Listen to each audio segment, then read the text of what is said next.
Bienvenidos todos a este nuevo video. Esta sería ya la cuarta sesión teórica de nuestro curso Introducción a la Filosofía. El día de hoy vamos a hablar sobre un texto titulado Historia de la Filosofía del filósofo español Julián Marías. Vamos a empezar con la introducción del texto, los supuestos de la filosofía griega y nos iremos acercando poco a poco a los presocráticos.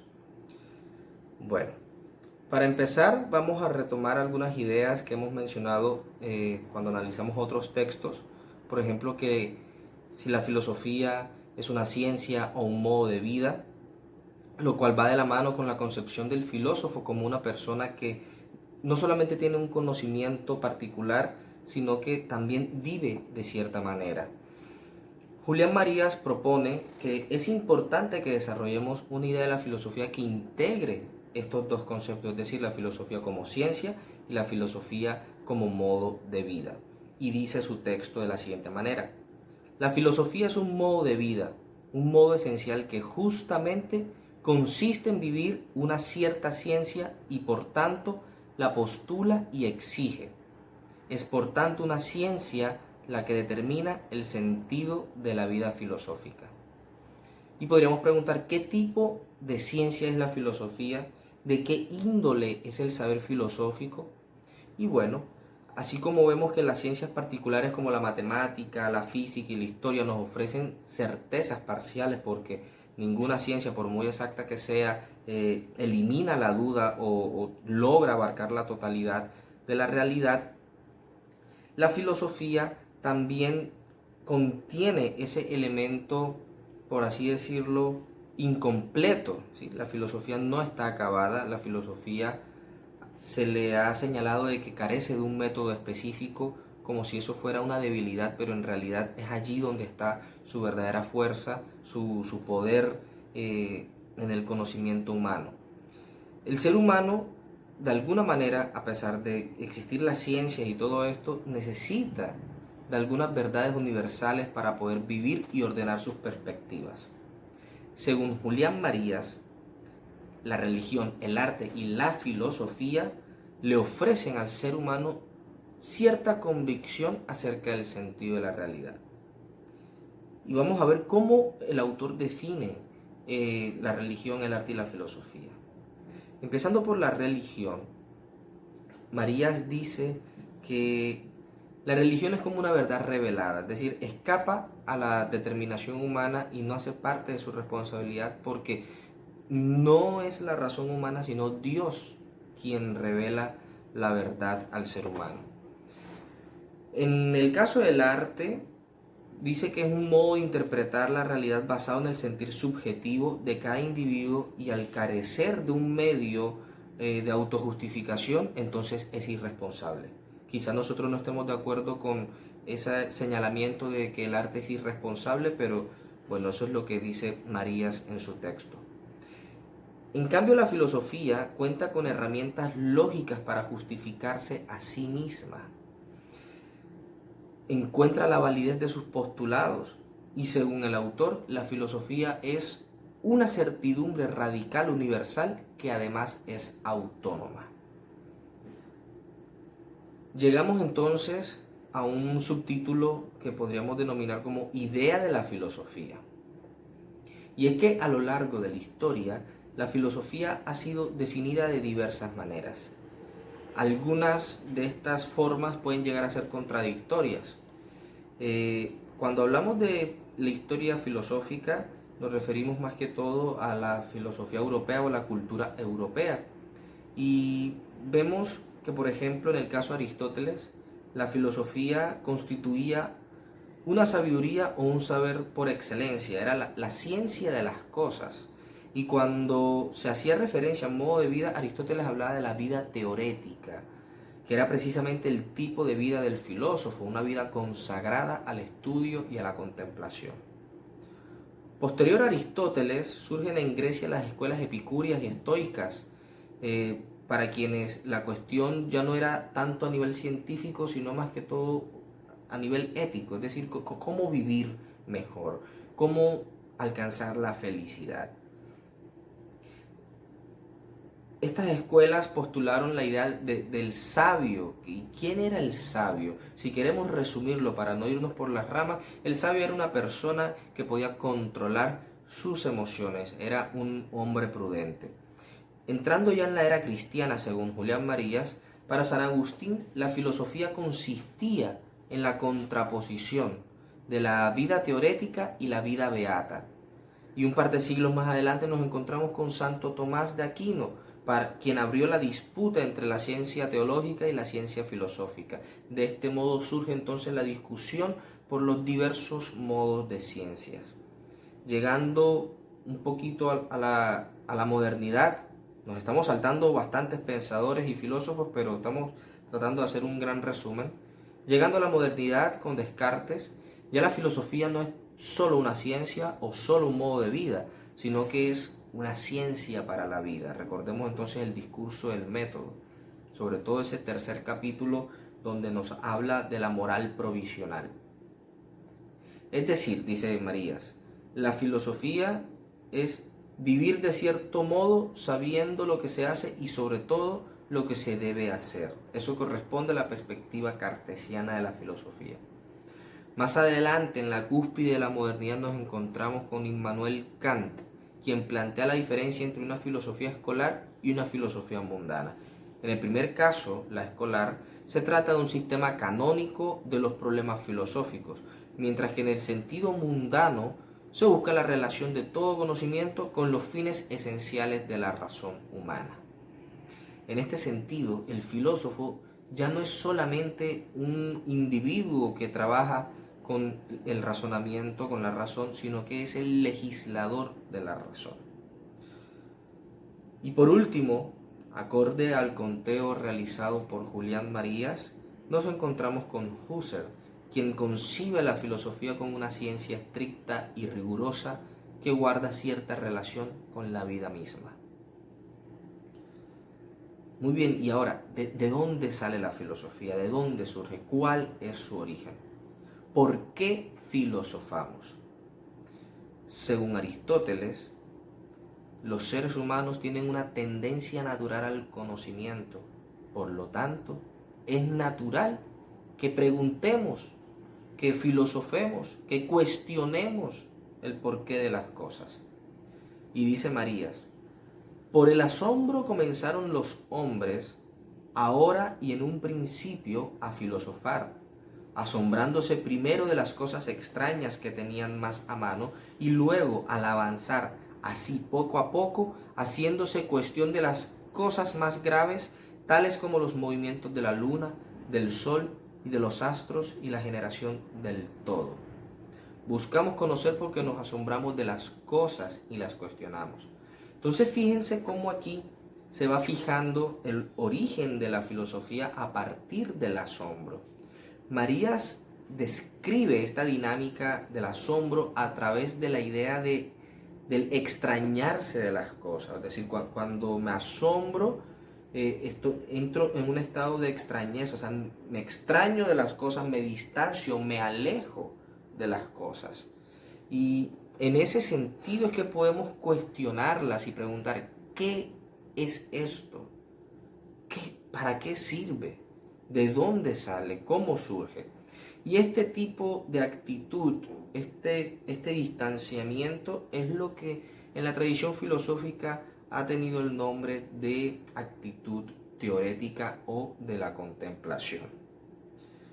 Este extrañarse de las cosas llevó al planteamiento de preguntas sobre la esencia y característica de las cosas y constituye un cambio de paradigma en las sociedades antiguas, tal como lo expresa Julián Marías en el siguiente fragmento. Para el hombre mítico, las cosas son poderes propicios o dañinos, con los que vive y a los que utiliza o rehúye. Es la actitud anterior a Grecia y la que siguen compartiendo los pueblos en donde no penetra el genial hallazgo helénico. La conciencia teórica, en cambio, ve cosas en lo que antes eran poderes. Es el gran descubrimiento de las cosas tan profundo que hoy nos cuesta trabajo ver que efectivamente es un descubrimiento, pensar que pudiera ser de otro modo. Esto quiere decir que en la antigüedad, sobre todo, o sea, en específico en Grecia, y esto lo podemos ver o sea, lo podemos llevar a muchas otras culturas, los seres humanos veían el mundo con una visión mítica, mágica, ¿sí? La naturaleza era fuente de magia, pero con la filosofía hay un paso de ese mito a la razón, y eso es lo que vamos a ver ahora con los presocráticos. Muy bien, la filosofía y su historia. La relación que tiene la filosofía con su historia es muy diferente a la relación que tiene la ciencia con la suya. Eso ya lo habíamos tocado en clases anteriores, y es que uno puede estudiar ciencia sin necesidad de remitirse a todo su pasado histórico, ¿sí? No es necesario que yo conozca cómo fue la ciencia antes y cómo fueron cambiando estos paradigmas científicos para poder estudiar y aplicar una ciencia actual.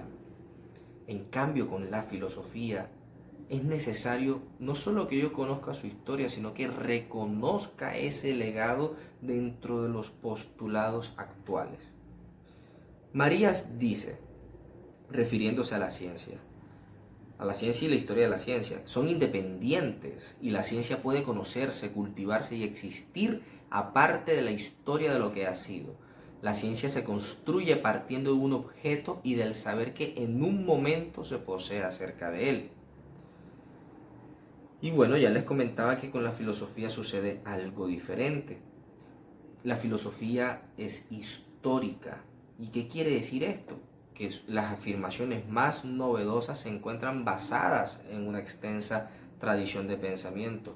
Cuando una filosofía nueva se levanta, no es que lo haga superando en sentido científico a la anterior, la derrumba y la anula, no, sino que integra ese pasado a través de sus nuevas interpretaciones.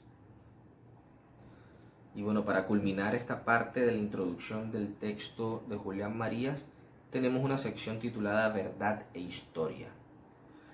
El hecho de que la filosofía sea histórica y que sus postulados dependan del contexto social, cultural, económico y por supuesto histórico en el que se desarrolla no quiere decir que la filosofía no sea verdadera. Aprendamos, cuando decimos la filosofía, pues pensemos en plural, las filosofías, porque cada pensador ha creado lo que llamamos sistema filosófico.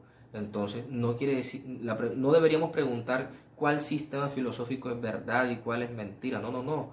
Cada sistema filosófico posee un grado de verdad. ¿Por qué? Porque cada filósofo, cada pensador, crea un sistema filosófico desde su perspectiva, respondiendo a situaciones particulares, a problemas específicos.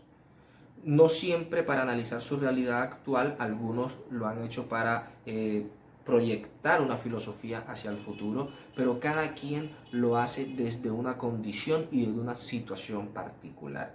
Es posible que una filosofía contradiga a otra, que un pensador no esté de acuerdo con otro, así como puede que esté de acuerdo con otras cosas, pero no podemos caer en ese absurdo de decir esta filosofía es falsa o es mentira y esta es verdadera. Ninguna filosofía es absoluta. Bien, es imposible que la filosofía logre abarcar la realidad en su totalidad y emitir un discurso que consideremos como absoluto. Dice Marías, cada sistema filosófico aprehende una porción de la realidad, justamente la que es accesible desde el punto de vista o perspectiva, y la verdad de un sistema no implica falsedad en los demás, sino en los puntos en que formalmente se contradigan. Esto quiere decir que el punto de vista de cada filósofo se encuentra condicionado por su situación histórica, y es en este sentido que podemos afirmar que cada sistema filosófico es verdadero desde su perspectiva. Y bueno, con esto terminamos la introducción y pasamos ahora a lo que en el texto se titula como los supuestos de la filosofía griega. Julián Marías, cuando habla de filosofía, debemos entender que se limita a lo que sería la cultura occidental. Es decir, que todo lo que tiene que ver con Oriente, Asia, África, etcétera, todo eso queda excluido de la palabra filosofía.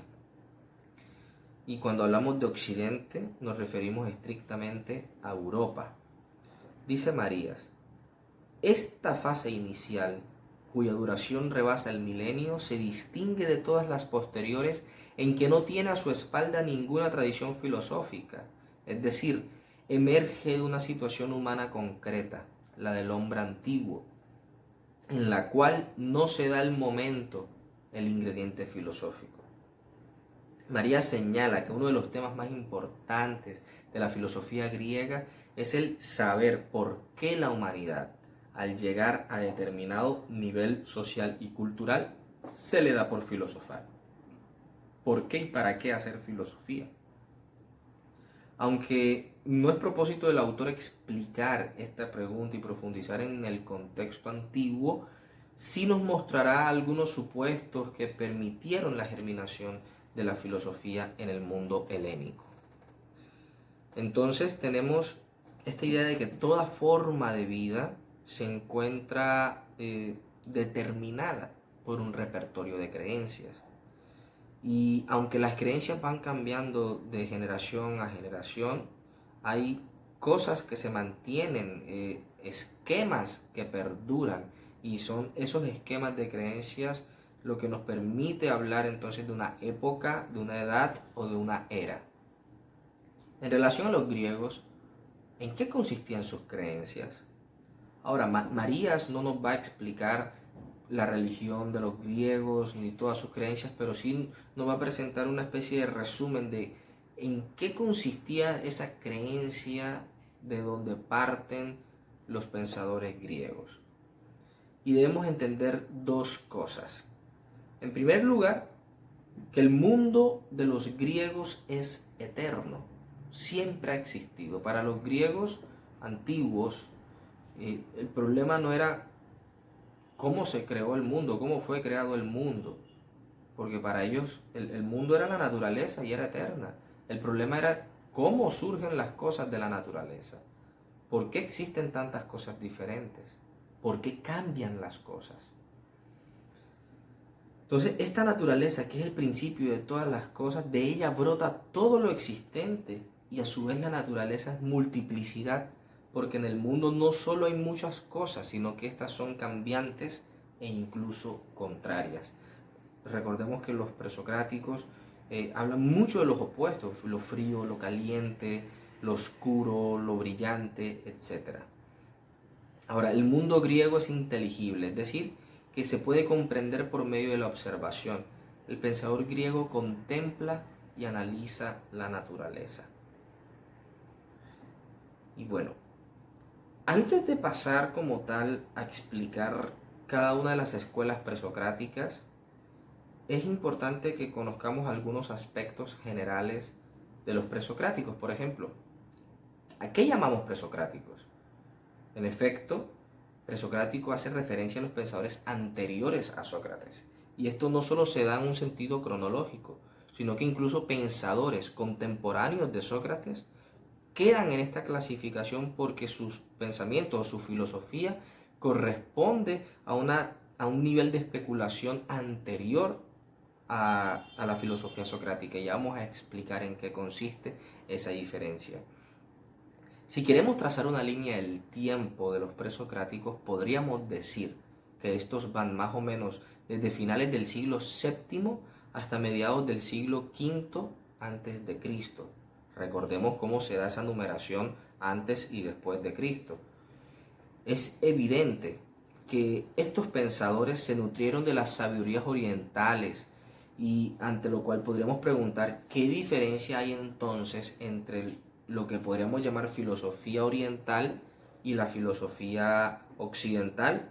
Y dice Julián Marías: las afirmaciones concretas de los más viejos pensadores indios o chinos se aproximan con frecuencia a algunos de los griegos, pero la diferencia capital está en que después de los presocráticos ha venido Sócrates, mientras que a la balbuciente especulación oriental no siguió una plenitud filosófica en el sentido que esta palabra tomó en Occidente.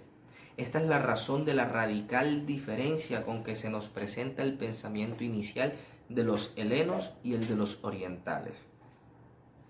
Ahora, para que comprendamos un poco en qué se diferencian los presocráticos de la filosofía socrática, mientras Sócrates pensó más la ciudad y la vida del hombre, los presocráticos se preocuparon más que todo por la naturaleza, por la physis.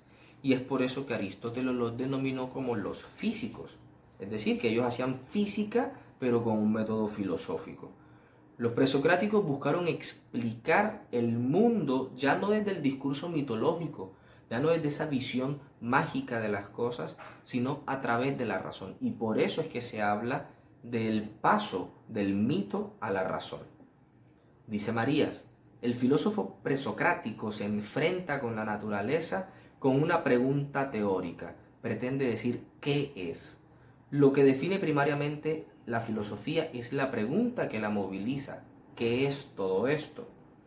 A esta pregunta no puede contentarse con un mito, sino con una filosofía.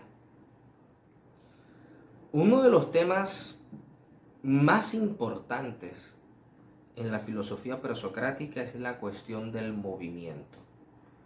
Y es que si queremos conectar esto con el asombro es, ¿por qué los filósofos, por qué esta gente se comenzó a preocupar por la naturaleza?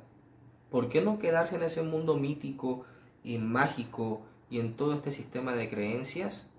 Resulta que los presocráticos comenzaron a cuestionar la realidad en el instante que convirtieron en un problema el movimiento.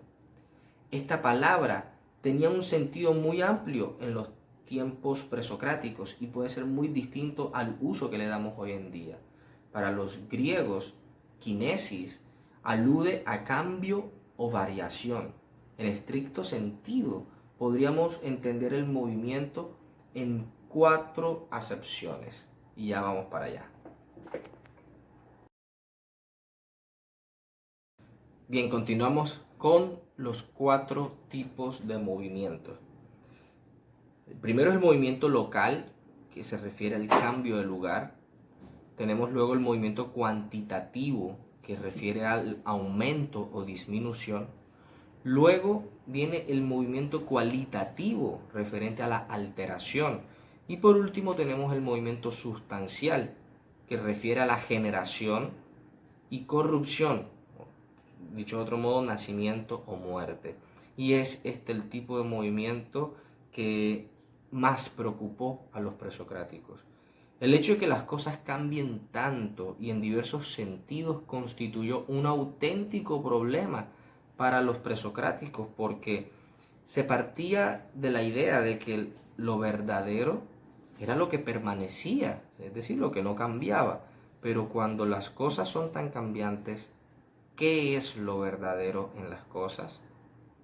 Dice Marías, si las cosas cambian, ¿qué son de verdad? Si una cosa pasa de ser blanca a ser verde, es y no es blanca. Si algo que era deja de ser, resulta que la misma cosa es y no es. La multiplicidad y la contradicción penetran en el ser mismo de las cosas. El griego se pregunta entonces, ¿qué son las cosas de verdad? Es decir, siempre por detrás de sus muchas apariencias, ¿cuál es la esencia de las cosas? ¿Será que tienen alguna esencia? Esta situación hizo que los presocráticos se extrañaran de la naturaleza, se alejaran del mundo mitológico y mágico y se preguntaran a la luz de la razón, ¿qué es la naturaleza? ¿Cuál es el principio que le da origen a todas las cosas? ¿Cómo surge la diferencia y por qué las cosas cambian? Si nosotros queremos ubicar el origen de la filosofía en un punto concreto, deberíamos hablar entonces de las costas jónicas a finales del siglo VII a.C. Y la razón por la cual la filosofía surge en las ciudades costeras y no en el centro, en las capitales continentales, se da porque Grecia contaba con puertos muy importantes en el mundo antiguo y estas ciudades tuvieron mucho contacto con otras culturas y se enriquecieron y prosperaron muchísimo, lo cual también fue de la mano con un desarrollo tecnológico tremendo, y muchos pensadores de estas ciudades costeras se nutrieron de toda la sabiduría que llegaba a sus puertos. Sobre todo recibieron influencia de la cultura egipcia y de los pueblos iranios, que hace referencia a los pueblos persas antiguos. Y dice Julián Marías, ya para finalizar esta sesión introductoria a los presocráticos: en Mileto, la más importante de estas ciudades, apareció por vez primera la filosofía. Un grupo de filósofos pertenecientes a 3 generaciones sucesivas aproximadamente, hombres de gran relieve en la vida del país, intentan dar 3 respuestas a la pregunta por la naturaleza. A este primer brote filosófico se suele llamar escuela jónica o escuela de Mileto, y sus 3 figuras capitales y representativas son Tales, Anaximandro y Anaxímenes.